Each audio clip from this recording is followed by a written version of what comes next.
Welcome to the Plant Spirit Podcast on connecting with plant consciousness and the healing wisdom of nature. If you'd like to learn more on how to communicate directly with plants, visit www.learnplantlanguage.com to register for the free workshop. That's www.learnplantlanguage.com. I'm your host, Sarah Artemisia, and I'm deeply honored and excited to introduce our next guest to the show today. Wilnise Francois is a holistic herbal chef, licensed nurse, herbalist, and founder of Well-Fed Apothecary, where she works to revolutionize the cultural concurrence between Earth's botanical plants and heaven's celestial bodies. While collaborating with physicians and caregivers worldwide, her role as an herbalist has extended and merged treatment methods from her traditional Haitian practices with studies of Western herbalism. In honor of people's optimal level of health and wellness, she has vowed her life to continue bridging the gap between the sacred indigenous knowledge and the modernized technology of our world.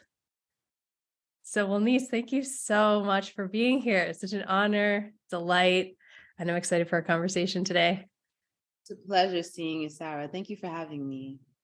It's so wonderful. I just love your sweet connection with the plants and particularly how you work with them through food. And so I'd love to just start there. And if you're open to sharing a bit more about why is teaching through food specifically so important? Oh, I love the embodiment that we find with food.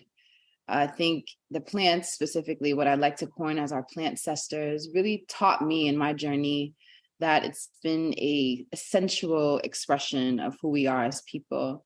And our connection, especially when we take the time to be still and embody a lot of their messages and medicine, it's something that I felt that food also provides for us, right? Food is an experience that we have with our senses in our mouth through vision and smell and touch even and texture. And when we're with the plants, it's a lot of that same communication of when we're sitting with the plant, we're gazing at its beauty, we're picking it at its flowers to smell its blooms, and then we're ingesting it from sometimes just to get its healing. I think food is a gateway for all of us where we could find this really beautiful connection of healing and wellness. And when we're ingesting proper foods and really taking in the light codes that's necessary for our healing, it's a really beautiful transformative experience. And adding in the plants, especially the ones that we're not all familiar with and some find as weeds or, things that just don't seem as edibles or things that we're not even familiar with, a lot of us. I think bridging that communication of finding things that are in the backyard and then implementing them into your meals every day is a really powerful way of reconnecting, not only to yourself, but to the community at large. And so the plants are our first community folk, our first ancestors.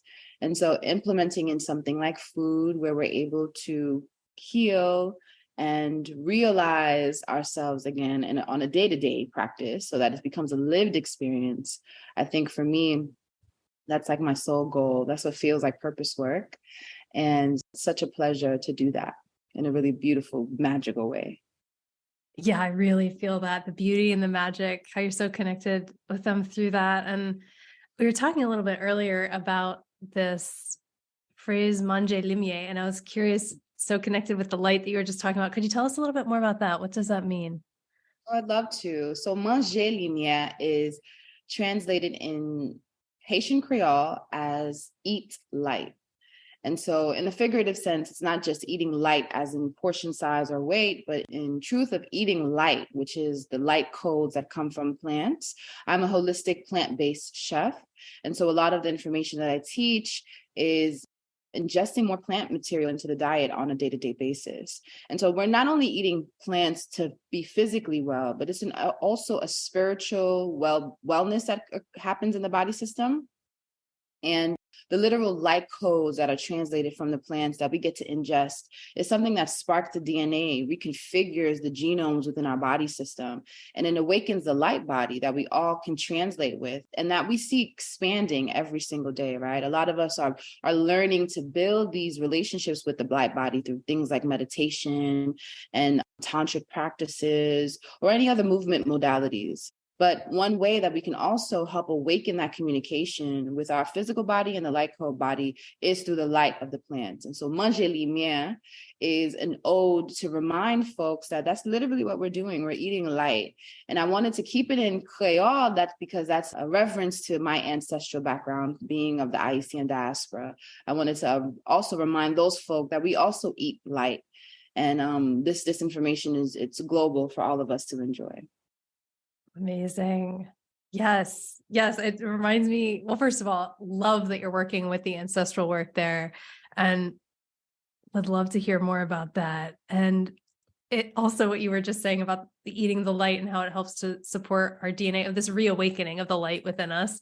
It reminds me of recently a friend who, he loves animals and he loves eating animals. And I love plants and I love eating plants. And he was like, well, how can you eat plants if you love them so much? And I said, well, I really, that whole thing of you are what you eat, right? And it's like, well, the plants eat light, they are light, I eat the plants. Kind of thing. I'm like, I love the plants and I eat them. And just like in the same way, it's like, he loves animals and he eats them, kind of thing. So that really, it just reminds me of that, of how that embodied piece that you were talking about, when we're really connected in this embodied way, and how food is such a beautiful way to connect and it's really reawaken to who we are. And that aspect of what you were just sharing as well, of the ancestral piece, I was curious if you could tell us a bit more about that, like your focus on particularly Haitian, African, indigenous herbalism influence, and then Western herbalism. How do they come together in your work? And really, anything else that you'd like to share about that? Yeah, I think our purpose work, it truly is an embodiment of who we are, right? And so I am an African being on this planet, and I have ancestry that stems from the island of Haiti and as well as Africa. So a lot of our medicines that we took from our homelands and carried with us became the medicines that has been in our oral stories throughout centuries and generations. And so a lot of us culturally have this beautiful relationship to plant medicine and the earth specifically that is in direct link to our ancestral knowing and lineage. And so for me, I felt so called to not only honor the plants in my work, but also honor ancestor, because I feel it's their knowledge that helped to shape the DNA that I then awakened to now remember a lot of this information. Like, it'll be behoof of me to not think that the knowing that I have of basil in this really profound, magical way, it's not stemming from an ancestor who might have worked with basil in a really powerful, profound way. I also live in the West, right? I was born and raised in Brooklyn, New York. And so I do have this relationship with the West and then in the environment that I was raised from. So the plants that are here are not indigenous plants that we often find in the spaces like Africa or in Haiti, right? And so I also have a beautiful relationship to the things that I saw growing up that helped shape my mechanism and my healing journey.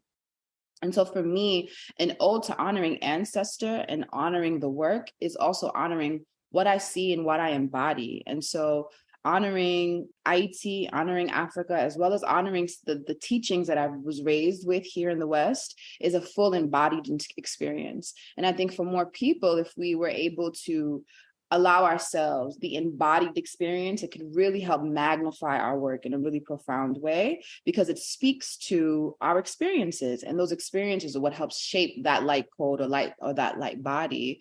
And that details the work. And it's self-explanatory, right? Like, I really can't hide that, because it just is me working to exemplify how the divine kind of manufactured me or created me, right? And so that's what's going to translate. It's going to translate a little bit of that African essence, a lot of that Haitian essence, and some of that West, because that's how I was fashioned.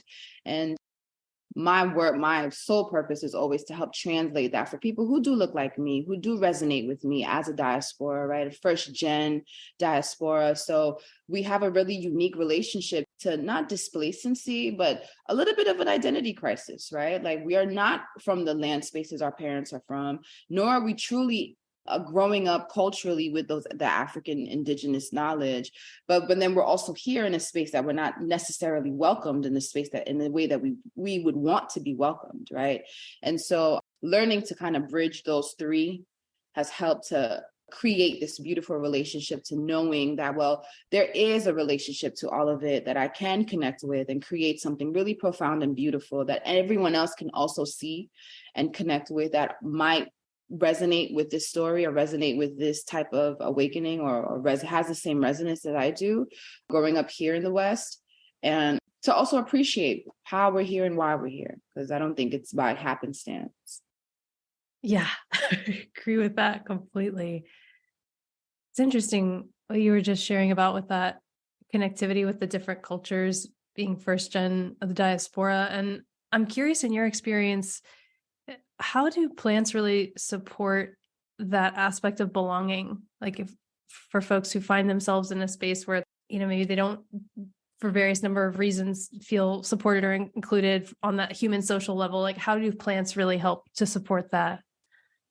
Like I think we said it earlier in the talk about bridging. This term is coined by a beautiful herbalist, but plantcestor. Like we understand in the plant world that the plants are our first ancestors. They are our first grandmothers, our first mothers, our first fathers. And I believe in my work, at least in my experience thus far, that the plants have always shown us that we've always been in this really beautiful web of knowing, and that we've always been connected through their network or root system. Like if we studied the plants a little bit more and saw how they worked and how their root systems operated and how their ecology manifested, we would see that it mirrors a lot of how we also are kind of these tiny twigs on this branch, or really on this large tree that we're kind of all attached to. The plants helps to translate that for us visually so that we could see it, because not every plant that's grown looks the same. Not every plant manifests the same. Not every plant grows in the same conditions. Not every plant even requires the same things to grow and flourish, but they still all fall under one root system that we all are able to connect to. And we also too benefit from that same root system. And so I think their ecology and their presentation in this world mirrors a lot of what we see in the human experience. And when we build that relationship to wanting to know the plants a bit more, we see more of ourselves than we realize. And I think that's what helps us to then see each other in that same light and build that belonging or that feeling of connectivity in community. I think that's what it's helped me profoundly. When we look at flowers, a field of flowers, not every flower is the same, and not every flower looks the same or manifests the same or has the same stamens or the same color, but they're all flowers, right? And they all understand that. And I think the human experience also mirrors that in a really beautiful way. And if we just simplify it to that level, I think that's how it helps people to really truly belong in community, knowing that every living thing in this experience has that level of belonging. And right, and that's what creates that web that we're all connected to. Love that. Honestly, I'm just tearing up over here listening to you share that, because it's really just such a beautiful mirror for us, how nature is such a beautiful mirror for how to live in community in completely incredibly diverse communities, and recognizing that, no, we're never going to be exactly like anyone else, actually, that every plant is so uniquely its own being, and that what would it look like if we really honored that in the human way? It would be amazing. It would be like a functioning ecosystem that's really beautifully balanced and working in harmony. So yeah, thank you for sharing that. Also, that piece of what you're just sharing about the flowers, I'm curious, in your work of the last few years, it's always interesting to me how, in my perspective, it seems that there are certain plants that will come forward at certain points to really support with different collective things that humanity is going through. And I'm curious if you've also witnessed that in the past few years. And if so, are there any particular flowers or other plants or medicinal plants that you've really been seeing kind of like coming to the forefront to really support with what folks are experiencing right now? In this particular moment? Or the past few years, yeah. At the height of our transition collectively, mullein was everywhere. I mean, that stalk was everywhere, popping up everywhere, springing up everywhere. And I think the resiliency and the strength of the plant like not just what it does for us medicinally and how it helps to balance the meridian of breathing. I like to say, like, clears the throat, it's an expectorant, it does all those things, but also its ability to teach us about the authority and strength and honing in on our power.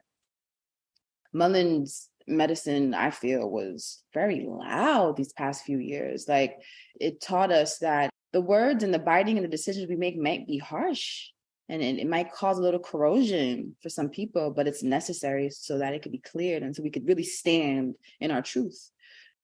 Another ones I think that's been extremely just as loud or really echoing are fungi friends. Like, I think they have really showed their face in a really profound way. And I think the fungi's medicine or fungi's teachings, as I think our oldest ancestors, have really helped to transform the way we see ecology, the way we see community, the way we see resiliency, self-reliance, the way we see all the things. Because I think fungi, as being our oldest teachers, teach us that we can truly rise out of any and everything, right? We grow out of every and anything. And there's just a real deep grounding that's necessary for us to really stand firm in the beingness of who we are. And especially the ones that I like to highlight is reishi. I think reishi has been really loud in my presence. Like, just the connectivity to the heart space that reishi has, right? It helps us to really rebuild this compassionate spirit that we can have with one another. And reishi is just so profound in regulating the heart system, bringing in circulation, helping us move.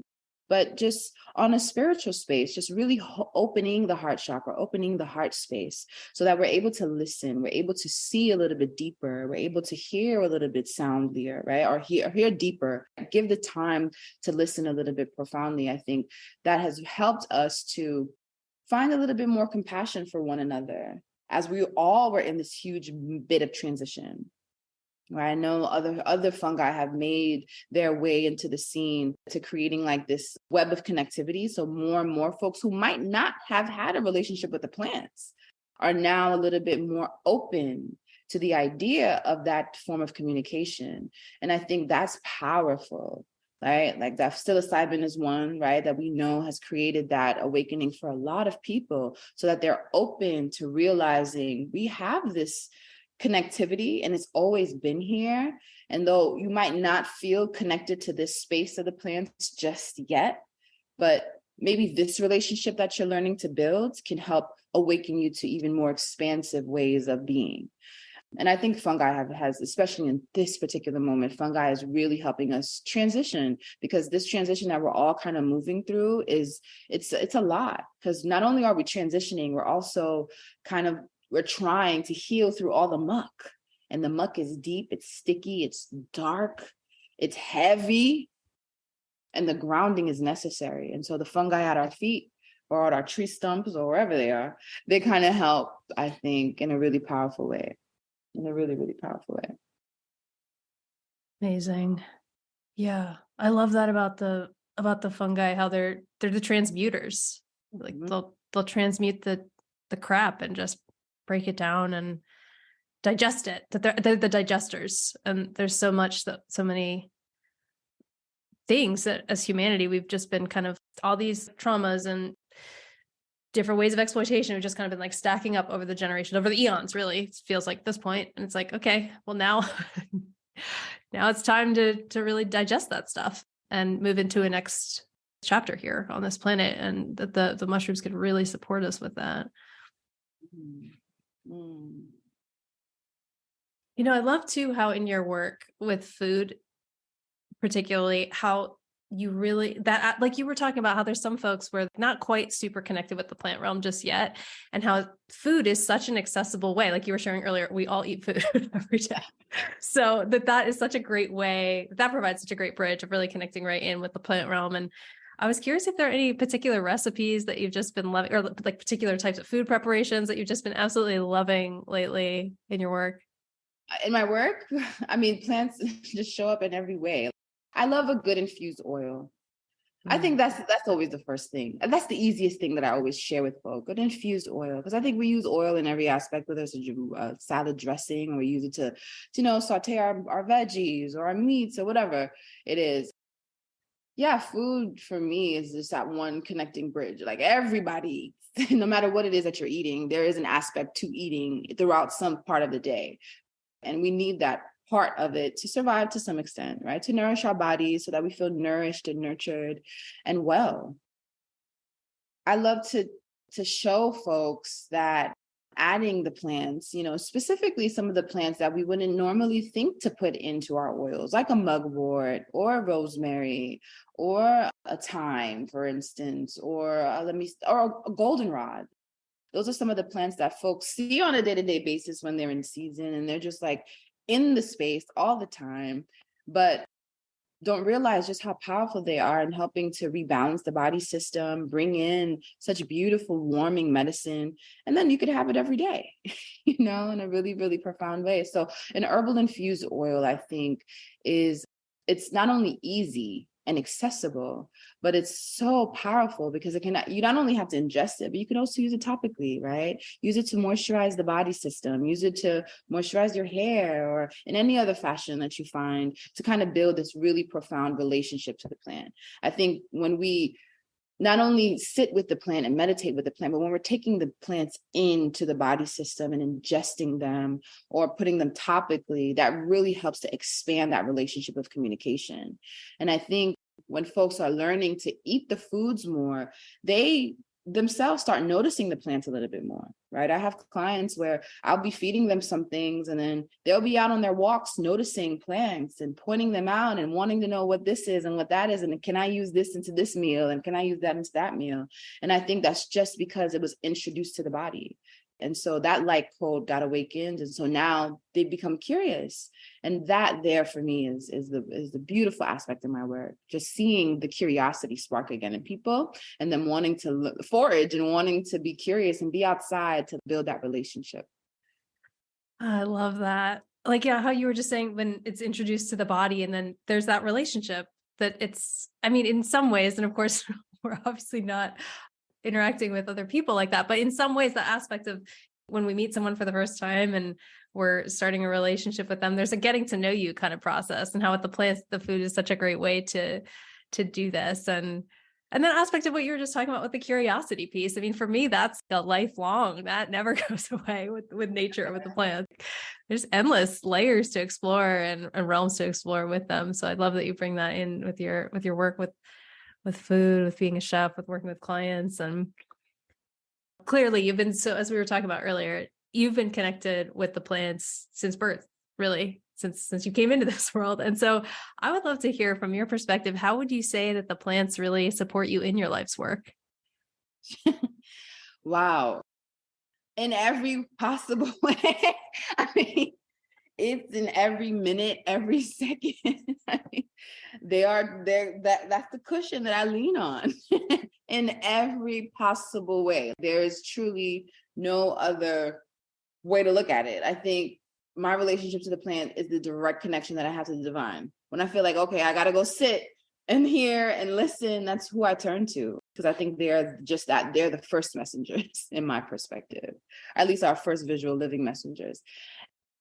Gosh, they support me in every fashion there is. I mean, whether it be when in moments of grief, in moments of joy, in moments where I want to celebrate, in moments of sadness, or whatever it is, in moments of where I need to focus, in moments of when it's time to get work done, or moments of leisure, I just want to chill. Like plants are there, whether it be a bundle burning of incense, a bath immersed with the plants, a meditative process of me being outside with them, whether it's a self-care day where I'm, masked up with some mask on my face filled with plant medicine, or, layered in an herbal infused oil that I use to massage my scalp. Like plants are in every fabric of my beingness, right? In my life, in every possible way. And I try to help translate that to everybody around me. So then everyone starts to kind of like dabble into the plant world a bit more.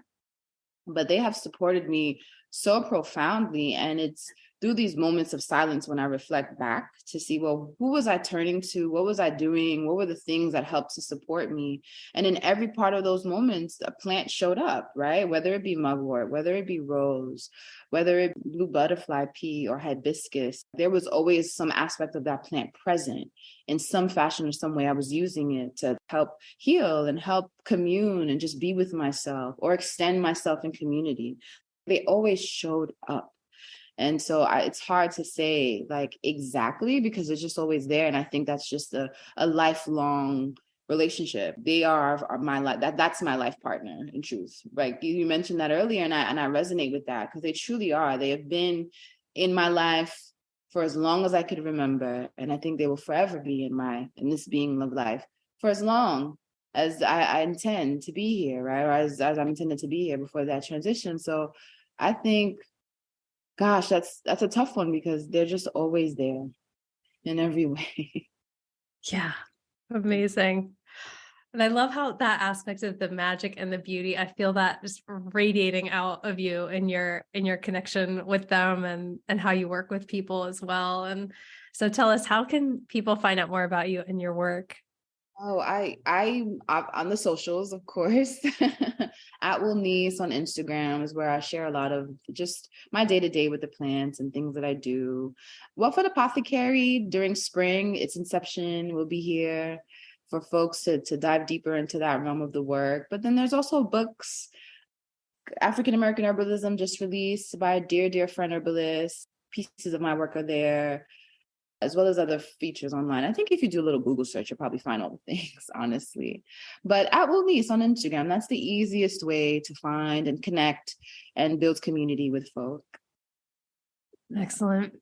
Well, Wilnise, thank you so much for being here. Just such a joy and delight, and just such a sense of deep reverence and honoring in your being, in your very presence. So thank you. Thank you for who you are and for honoring the life calling with the plants and for living it. Give thanks. I appreciate it. And I thank you for the space to speak and to share, and just allowing us to, again, deepen our relationship through all these connections that you're making. It's really profound, and I'm grateful. And thanks so much for listening and joining us today on the Plant Spirit Podcast. I hope you enjoyed it, and please follow to subscribe, leave a review, and look forward to seeing you on the next episode.